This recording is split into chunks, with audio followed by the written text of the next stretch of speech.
ஈழ விடுதலை போராட்டத்தில் நீங்கள் இன்று அனுதாபமான கருத்துக்களை கூறினால் என்ன, ஈழ விடுதலை போராட்டம் தொடர்பில் உங்களிடம் இருக்கக்கூடிய ஒரு ஆதங்கத்தை வெளிப்படுத்தினால் என்ன, உங்கள் தலைமையில் தான் கிழக்கு மண் காப்பாற்ற வேண்டும் என்றால் என்ன, இன்று கிழக்கு மாகாணத்தில் உங்களை காப்பாற்றுவதற்கு அல்லது உங்களுடைய உயிரையும் உங்களுடைய மனைவியின் உயிரையும் காப்பாற்றுவதற்கு எத்தனை போராளிகள் உயிரை கொடுத்திருக்கிறார்கள்.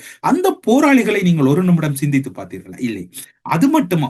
சரி, நீங்கள் விட்டுவிடுங்கள். கிழக்கு மாகாணத்துக்கு அநீதி இழைக்கப்படுகிறது, கிழக்கு மண்ணை காப்பாற்ற போறேன் என்று வந்தீர்கள். உங்களுக்கு ஞாபகம் இருக்கும், ஒரு சக்தி தொலைக்காட்சியினுடைய ஒரு மின்னல் நிகழ்ச்சியிலே அரியநேந்திரன் அவர்கள் கேட்டபோது ஒரு ஒரு மலசல கூடத்தை கூட உங்களால் கட்ட முடியாது என்று நீங்கள் கூறிய அந்த அந்த ஒரு விவாத அரங்கிலே உங்களிடம் அதனை அரியநேந்திரன் அவர்கள் கேட்டது என் செவிகளுக்கு எட்டியது.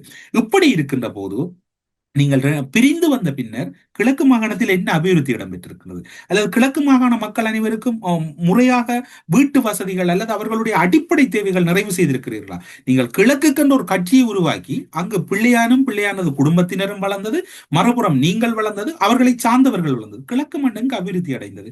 இன்று கிழக்கு மாகாணத்திலே பல இடங்களிலே எல்லோரும் கூறுகிறோம் கொங்கிரீட் வீதிகள் அமைக்கப்பட்டது என்று. இன்று வெள்ளத்திலே பல வீதிகளை காணவில்லை. அந்த அந்த வீதிகள் இட்டவர்கள் இன்று வரைக்கும் ஒரு குற்றச்சாட்டு முன்வைக்கப்படுகிறது. பிள்ளையான் வியாழேந்திரனுக்கு பல வீதங்கள் கொடுத்தோம், அதனுடைய ஒப்பந்தக்காரர்களால் கூறப்படுகிறது. இது எல்லாம் கிழக்கு அபிவிருத்தியா? கிழக்கு மாகாணம் உங்களுடைய மண். தேசிய தலைவர் தவறிழைத்தார், பல குற்றங்கள் செய்தார் என்றால் நீங்கள் உங்களுடைய மக்களையாக பார்த்திருக்கணும். நீங்கள் அங்கு துரோகம் செய்தீர்கள், இங்கு காட்டி கொடுப்பும் இந்த மக்களையும் விட்டு பிழைத்தீர்கள். இதை விட வேறு ஒன்றும் இல்லை. இதில் யதார்த்தமாக பேச வேண்டியிருக்கின்றது. உங்களுக்கு பேசுவதற்கான ஒரு பெரும் தைரியத்தை யாரோ ஒரு சக்தி தந்து விட்டார்கள். நீங்கள் பேச இனி ஆரம்பிப்பீர்கள். கட்டாயமாக இதைவிட அதிகமாக நீங்கள் இனி வருகின்ற நாட்களில் பேசுவீர்கள். காரணம், அந்த மக்கள் தொடர்பில் நீங்கள் பேசுவதற்கு தகுதியற்றவர்.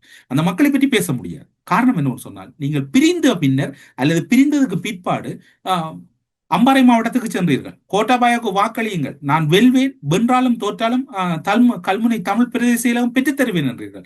கல்முனை தமிழ் பிரதேச செயலகம் 3 மாதங்களில் பெற்றுத் தருவேன் என்றீர்கள். உங்களை நம்பி அதிகளவான வாக்குகளை இட்டார்கள். அம்பாறை மாவட்டம் வரலாறு ரீதியாக ஒரு தமிழ் ஆசனத்தை பெற்று வந்ததை நீங்கள் சிதைத்தீர்கள். அதனை சிதைத்து யாருக்கு கொடுத்தீர்கள்? பெரும் தேசிய கட்சிகளுக்கும் முஸ்லிம் கட்சிகளுக்கும் நீங்கள் கொடுத்தீர்கள். அங்கு என்ன இடம்பெற்றது? கட்சி ஆசனம், தமிழ் மக்களுக்கான ஆசனம் இழக்கப்பட்டது. நீங்கள் அதன் பின்னர் இந்த மாவட்டத்தை மறந்து விட்டீர்கள். இப்போது மட்டக்களப்பில் உசுப்பேத்துகிறீர்கள். பிள்ளையான் உள்ளே இருப்பதால் ஒருவேளை மாகாண சபை தேர்தலுக்கான வாய்ப்புகள் அதிகமாக இருப்பதனால் அந்த வேலையை நீங்கள் தொடங்குகிறீர்கள். இது எங்கு முடிய போகுது, எப்படி முடிய போறது தெரியாது.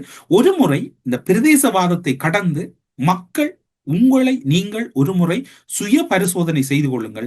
பிரதேசவாதங்களை அப்பாற்படுத்தி அல்லது பிரதேசவாதங்களுக்கு அப்பாற்பட்டு சுய பரிசோதனை செய்து எமது மண்ணும் மக்களும் சுயமாகவும் சுய சிந்தனையோடும் சுய கௌரவத்தோடும் வாழ வேண்டும் என்றால் என்ன